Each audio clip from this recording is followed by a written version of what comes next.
Hello students, आज के इस वीडियो में हम डिस्कस करने वाले हैं रिप्रोडक्शन वाला जो टॉपिक है हमारा। इसके आज 40 क्वेश्चन हम सॉल्व करने वाले हैं। ये वीडियो आपके आरपीएससी एग्ज़ाम के साथ साथ सीईटी, रीट, सेकंड ग्रेड और फर्स्ट ग्रेड के साइंस वाले सेक्शन के लिए इम्पोर्टेंट है। चलिए वीडियो शुरू करते हैं। पहला क्वेश्चन है हमारा, अलैंगिक जनन की विधियाँ हैं। तो अलैंगिक जनन की विधियों में पहला विकल्प है आपके मुकुलन, दूसरा विखंडन, तीसरा बहुविखंडन और सभी। तो विद्यार्थियों, अलैंगिक जनन में क्या होता है कि किसी भी प्रकार से युग्मकों का निर्माण नहीं होता है, और युग्मकों का निर्माण नहीं होता है और ऐसे मेथड को क्या कहते हैं? अलैंगिक जनन कहते हैं। तो ये सारे जो विकल्प हैं आपके, ये सारे विकल्प क्या हैं? अलैंगिक जनन की विधियाँ ही हैं। मुकुलन जो है आपके हाइड्रा में पाया जाता है, विखंडन आपके अमीबा और पैरामीशियम में होता है, और बहुविखंडन आपके प्लाज्मोडियम में पाया जाता है, जो कि विपरीत परिस्थितियों में होता है। ठीक है विद्यार्थियों, तो विकल्प नंबर 4 आपका सही हो जाएगा। अगले प्रश्न की ओर बढ़ते हैं। मुकुलन का उदाहरण है। तो मुकुलन का जो उदाहरण है अभी हमने डिस्कस किया था कि मुकुलन किस में पाया जाता है, तो हाइड्रा में होता है। तो विकल्प नंबर 1 हमारा इसमें सही हो जाएगा। एक ये मुकुलन का जो एग्जाम्पल है आपके यीस्ट कोशिका में भी पाया जाता है। तो यीस्ट का भी आप थोड़ा सा ध्यान में रखिएगा कि यीस्ट में भी मुकुलन के द्वारा अलैंगिक जनन होता है। आगे बढ़ते हैं। तीसरा प्रश्न है हमारा, किस जीव में पुनरुद्भवन द्वारा नए जीव का निर्माण होता है? कि पुनरुद्भवन में क्या होता है कि ये एक प्रकार से इसमें क्या होता है कि कोई जनक शरीर है, अगर ये सिर, धड़ और पूंछ में बटा हुआ है, अगर इसके सिर वाला पार्ट अलग हो जाए, किसी कारणवश टूट करके अलग हो जाता है, कट जाता है, धड़ वाला पार्ट अलग हो जाए, तो तीनों पार्ट क्या करेंगे? अपने आप में अलग एक नए जीव का निर्माण करने में सक्षम होते हैं। यानी हर कटा हुआ भाग क्या करेगा? एक नए जीव का विकास कर देगा। सिर से, धड़ से और पूंछ से, तीनों से क्या हो गया? 3 नए जीवों का विकास हो जाएगा। तो इस प्रकार के मेथड को क्या कहा जाता है? पुनरुद्भवन कहा जाता है, रीजनरेशन कहते हैं इसे। तो ये जो है क्षमता किस में पाई जाती है? तो ये आपके विकल्प नंबर 1 हाइड्रा में पाई जाती है, पुनरुद्भवन की क्षमता। तो विकल्प नंबर 1 हमारा सही हो जाएगा। आगे बढ़ते हैं। कायिक संवर्धन द्वारा नए जीव का निर्माण किसके द्वारा होता है? तो नए जीव का निर्माण किसके द्वारा होता है कायिक संवर्धन में? कायिक संवर्धन को कायिक प्रवर्धन भी कहते हैं। तो जड़, तना और पत्ती, तो विकल्प नंबर 4 सही हो जाएगा। तीनों के द्वारा क्या होता है? कायिक संवर्धन किया जाता है। इसमें क्या होता है? किसी भी पार्ट को आप अगर मिट्टी में रोप देते हैं और उसको अनुकूल परिस्थितियाँ देते हैं, तो वो क्या करता है? उसे एक नया पौधा विकसित होने लग जाता है। वो जड़ से भी हो सकता है, तना और पत्ती, इन सभी भागों से पॉसिबल है। अगले प्रश्न की ओर बढ़ते हैं। प्रथम क्लोनिंग जीव है, यानी सबसे पहले जो क्लोनिंग जीव बनाया है वो कौन है? तो गाय है पहले विकल्प में, दूसरे विकल्प में बकरी है, तीसरे में भैंस है और चौथे में भेड़। तो विकल्प नंबर 4 आपका सही हो जाएगा। जो भेड़ है वो प्रथम क्लोनिंग जीव है। क्लोनिंग में क्या होता है कि ऐसा जीव तैयार किया जाता है जो आनुवांशिक रूप से क्या होता है? अपने जनक के समान होता है।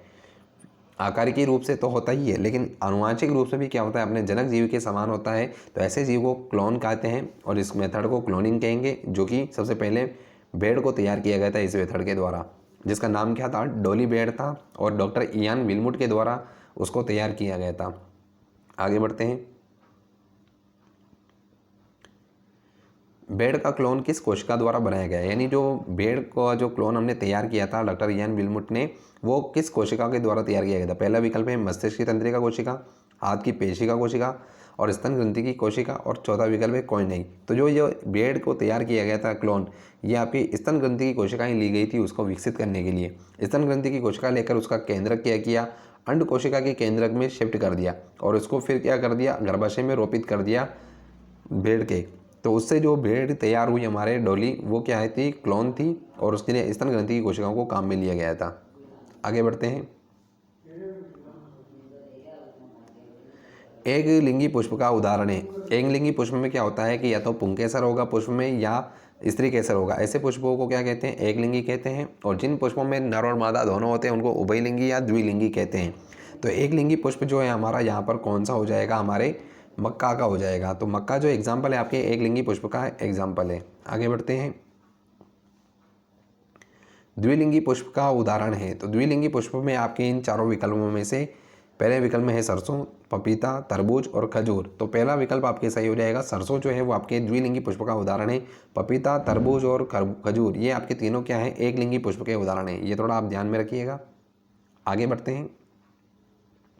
केंचुए के जो नर जनन अंग है वो कौन से खंड में उपस्थित होते हैं? तो केंचुआ क्या होता है? आपके इस प्रकार से खंडों में बटा होता है, बहुत सारे खंडों में बटा होता है। तो ये क्या करेगा कि इसके जो जनन अंग होते हैं वो किस खंड में आते हैं, तो वो जो आपके आते हैं विकल्प नंबर 2 सही हो जाएगा, 10वें और 11वें खंड में उपस्थित होते हैं। तो ये आपसे डायरेक्ट खंड भी पूछे जा सकते हैं कि केंचुए में क्या होता है, एक्चुअल में द्विलिंगी होता है, तो उसमें नर जनन अंग भी उपस्थित होते हैं, उसमें मादा जनन अंग भी होते हैं। तो ये कौन से खंड में पूछा है हमें, नर जनन अंग, तो वो 10वें और 11वें खंड में उपस्थित होते हैं। आगे बढ़ते हैं।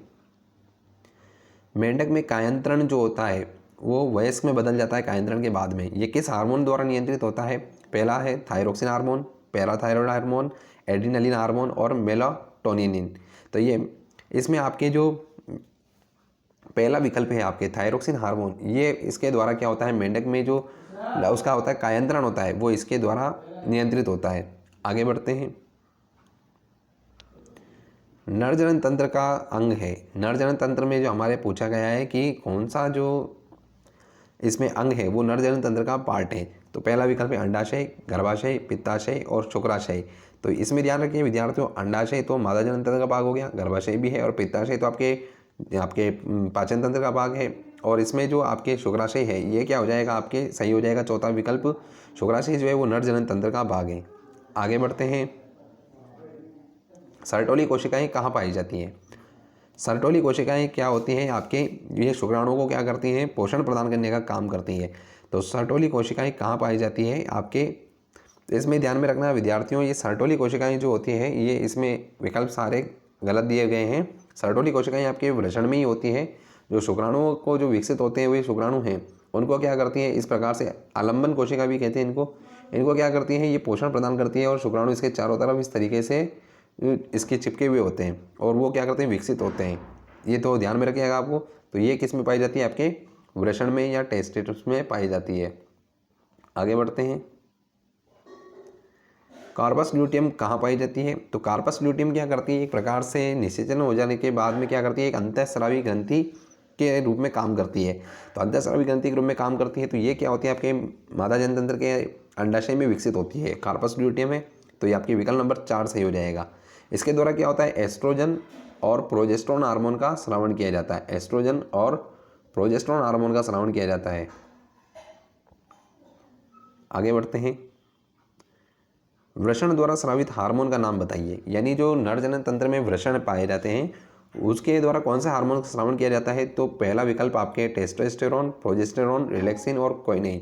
तो पहला विकल्प आपके सही हो जाएगा, टेस्टोस्टेरोन जो है वो वृषण के द्वारा स्रावित किया जाता है, प्रोजेस्टेरोन आपके अंडाशय में कार्पस ल्यूटियम के द्वारा स्रावित किया जाता है और रिलैक्सिन हार्मोन भी अंडाशय के द्वारा स्रावित किया जाता है।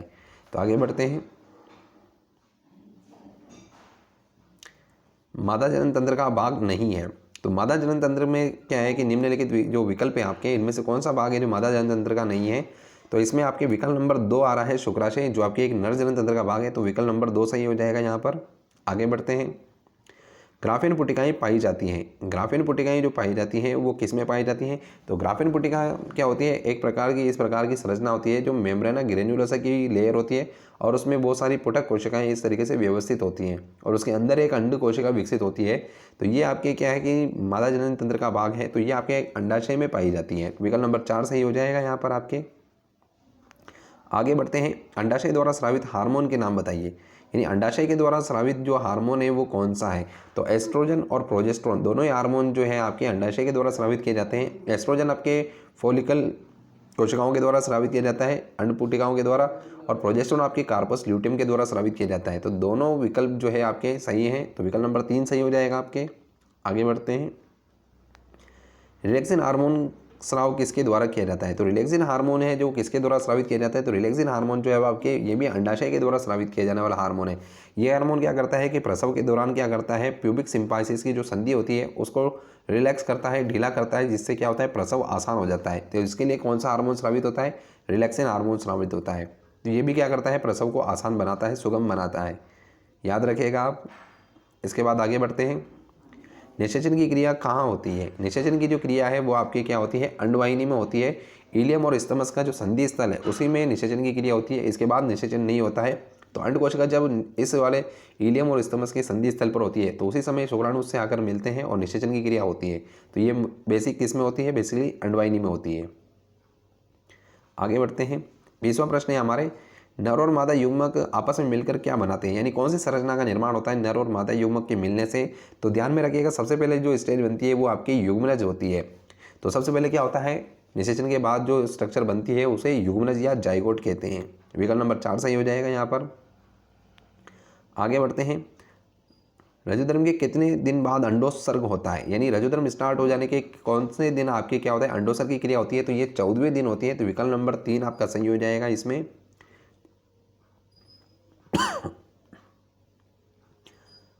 क्वेश्चन नंबर 22 आपके यह है कि अंडाणु कितने समय तक सक्रिय रहता है, यानी अंडाणु जब रिलीज हो जाता है तो उसके बाद वो क्या करता है, कितने समय तक सक्रिय रहता है। तो वो आपके क्या करता है, 2 दिन पूरे 48 घंटे तक वह सक्रिय रहता है। इसके पश्चात वो निष्क्रिय होने लग जाता है। तो आपके विकल्प नंबर 4 सही हो जाएगा। 48 घंटे जो है आपके अंडाणु सक्रिय रहता है। आगे बढ़ते हैं। रजोनिवृत्ति की आयु क्या होती है। तो इसमें विद्यार्थियों आप ये ध्यान में रखिएगा, जो रजोनिवृत्ति की आयु है हमारे एनसीईआरटी के अकॉर्डिंग वो 40 से 45 साल की है। तो 40 से 45 साल की उम्र में क्या होता है कि आपके रजोनिवृत्ति हो जाती है। ये अलग अलग महिलाओं में अलग अलग समय पर होती है, लेकिन इस समय के भीतर भीतर ये होना प्रारंभ हो जाती है। तो आप ये ध्यान में रखिएगा, रजोनिवृत्ति की जो आयु है वो 40 से 45 वर्ष है। आगे बढ़ते हैं। जनन की क्रियाओं का सही क्रम है, यानी जनन हो जाने के पश्चात क्या होता है कि किन संरचनाओं का निर्माण होता है या उसमें जो क्रियाएं हैं वो किस क्रम में होती हैं, और उसके बाद कौन कौन सी संरचनाओं का निर्माण होता है। तो देखते हैं। पहला विकल्प है आपके युग्मनज, विदलन और गैस्ट्रुला। तो यहाँ पर ध्यान रखिए विद्यार्थियों, युग्मनज के बाद क्या होता है, विदलन तो होता है, लेकिन यहाँ पर गैस्ट्रुला अवस्था नहीं आती है। इसके पश्चात क्या बनती है, हमारे मोरुला बनती है। युग्मनज में जब विदलन होता है तो मोरुला अवस्था का निर्माण होता है। तो विकल्प नंबर 1 हमारे कैंसिल हो जाएगा। उसके बाद दूसरे विकल्प में देखते हैं, निषेचन होता है, युग्मनज बनता है, विदलन होता है और गैस्ट्रुला। तो फिर इसमें भी क्या है, हमारे विदलन के बाद में गैस्ट्रुला अवस्था आ रही है। तो ये भी हमारे क्या हो जाएगा, गलत हो जाएगा विकल्प। उसके बाद हमारे है तीसरा विकल्प, निषेचन होता है, युग्मनज बनता है, विदलन होता है, ब्लास्टुला होता है और गैस्ट्रुला का निर्माण होता है। तो विकल्प नंबर 3 हमारे सही लग रहा है। इसके पश्चात हम चौथा देख लेते हैं एक बार कि इसमें क्या हो रहा है कि सबसे पहले ही निषेचन हुआ, निषेचन होता है और विदलन हुआ और गैस्ट्रुला का निर्माण हो गया और युग्मनज सबसे लास्ट में आ रहा है। तो विकल्प नंबर 4 भी हमारे गलत हो जाएगा। यहाँ पर विकल्प नंबर 3 सही होगा, जिसमें पहले निषेचन होगा, युग्मनज का निर्माण होगा और उसमें विदलन होना शुरू हो जाता है। विदलन का मतलब क्या होता है, उसमें एक प्रकार से कोशिका विभाजन होता है। तो इसमें जो युग्मनज में विभाजन होता है उसको विदलन कहते हैं या क्लीवेज कहते हैं। और इसके बाद क्या होता है, सबसे पहले एक मोरुला अवस्था का निर्माण होता है और मोरुला जो होती है वो 8 से 16 कोशिकाओं की अवस्था होती है। उसके पश्चात क्या होता है, एक नई संरचना का निर्माण होता है जिसमें 32 तक कोशिकाएं होती हैं, जिसको ब्लास्टुला अवस्था कहते हैं। और उसके पश्चात जब उसका रोपण होने लगता है तो वो गैस्ट्रुला अवस्था में निर्माण होता है। तो जब रोपण हो जाता है तो वो तो ब्लास्टुला अवस्था में ही हो जाता है आपके। उसके बाद जो अवस्था बनती है वो गैस्ट्रुला अवस्था है। तो विकल्प नंबर 3 यहाँ पर आपके सही होगा। आगे बढ़ते हैं। एक अच्छे लेवल का प्रश्न है विद्यार्थियों, इसे आप ध्यान में रखिएगा। उसके बाद आपके आ रहा है जीव व गुणसूत्रों का जो है वो संख्या का मिलान सही है। तो यहाँ पर जीव है आपके, उसके बाद गुणसूत्र संख्या है। तो मानव में 46 गुणसूत्र देखे हैं, सही है।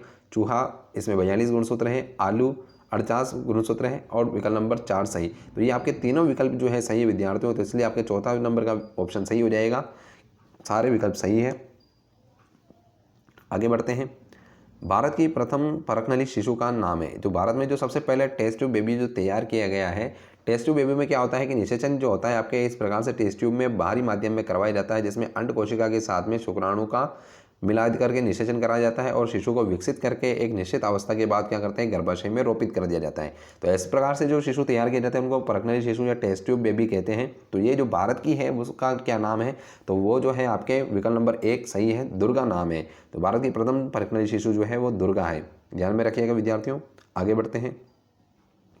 टेडपोल किस जीव का लार्वा है। टेडपोल जो है वो लार्वा की एक अवस्था है। तो ये किस जीव का है, तो ये आपके मेंढक, आपको एक बार में देखते ही क्लिक करना है, मेंढक का होता है ये लार्वा, जिसको टेडपोल कहते हैं। आगे बढ़ते हैं। भ्रूणीय स्तर है। तो भ्रूण जो है वो 3 स्तरों में बटा होता है। आपके देखते हैं कौन कौन से हैं इसमें, तो एक्टोडर्म है, मेसोडर्म है, एंडोडर्म है। तो तीनों विकल्प जो है वो सही है आपके विद्यार्थियों। चौथा विकल्प सही हो जाएगा आपके कि भ्रूणीय स्तर जो है वो तीनों होते हैं, एक्टोडर्म है, मेसोडर्म है और एंडोडर्म है। आगे बढ़ते हैं। अंडोत्सर्ग में शरीर का ताप कितना बढ़ जाता है, यानी अंडोत्सर्ग के बाद में क्या होता है कि मादा का जो है वो शरीर का ताप बढ़ने लगता है। तो ये लगभग 5 डिग्री सेंटीग्रेड तक बढ़ जाता है। ठीक है विद्यार्थियों, पहला विकल्प आपके सही हो जाएगा, ये लगभग 5 डिग्री सेंटीग्रेड तक बढ़ जाता है अंडोत्सर्ग के बाद। भ्रूण को पोषण और सुरक्षा कौन सा अंग देता है? तो भ्रूण को पोषण देने का काम जो है वो एक नई संरचना का विकास होता है। निषेचन के बाद जब शिशु का रोपण हो जाता है तो अपरा या प्लेसेंटा नामक संरचना का विकास होता है, जिसी से क्या होता है, विकसित होते हुए भ्रूण को भोजन और कार्बन डाइऑक्साइड और ऑक्सीजन के आदान प्रदान की सुविधा मिलती है। तो ये आपके अपना विकल्प नंबर 3 सही हो जाएगा। आगे बढ़ते हैं, इसको प्लेसेंटा भी कहते हैं। अगला प्रश्न है, लेडिंग कोशिकाएं कहाँ पाई जाती हैं? यानी लेडिंग कोशिकाओं का ही क्या कहते हैं, अंतराली कोशिकाएं कहते हैं। और इनके द्वारा ही क्या होता है, टेस्टोस्टेरोन नामक हार्मोन जो नर जनन हार्मोन है उसका तैयार किया जाता है। तो ये जो है आपके किस में पाई जाएगी, वृषण में पाई जाती है। लेडिंग कोशिकाएं वृषण में पाई जाती हैं। आगे बढ़ते हैं, उभयलिंगी प्राणी है।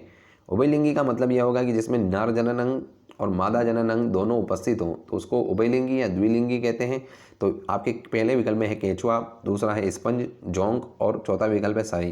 तो ये तीनों विकल्प सही है विद्यार्थियों। ये तीनों जो जीव हैं ये उभयलिंगी प्राणी हैं। आगे बढ़ते हैं, अनिषेक जनन द्वारा फल का निर्माण किस में होता है? यानी अनिषेक जनन में क्या होता है कि जब निषेचन नहीं होता है और डायरेक्ट फल का निर्माण होने लग जाता है तो ऐसे फल को अनिषेक फल कहते हैं और इस प्रकार के जनन को अनिषेक जनन कहते हैं। तो पहला विकल्प है आपके केला, अंगूर दोनों और चौथा विकल्प में है आम। तो आपके ध्यान में रखिएगा विद्यार्थियों, ये उपरोक्त दोनों विकल्प हैं। विकल्प नंबर 3 सही हो जाएगा। केला और अंगूर दोनों में अनिषेक जनन के द्वारा फल का निर्माण होता है। आगे बढ़ते हैं,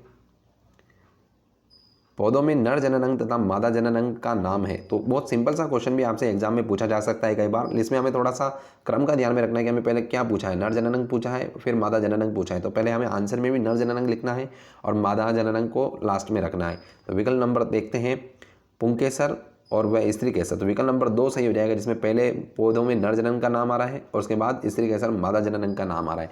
तो विकल्प नंबर 2 हमारा सही हो जाएगा कि पौधों में नर जनन अंग पुंकेसर और मादा में जनन अंग जो होता है वो स्त्री केसर होता है।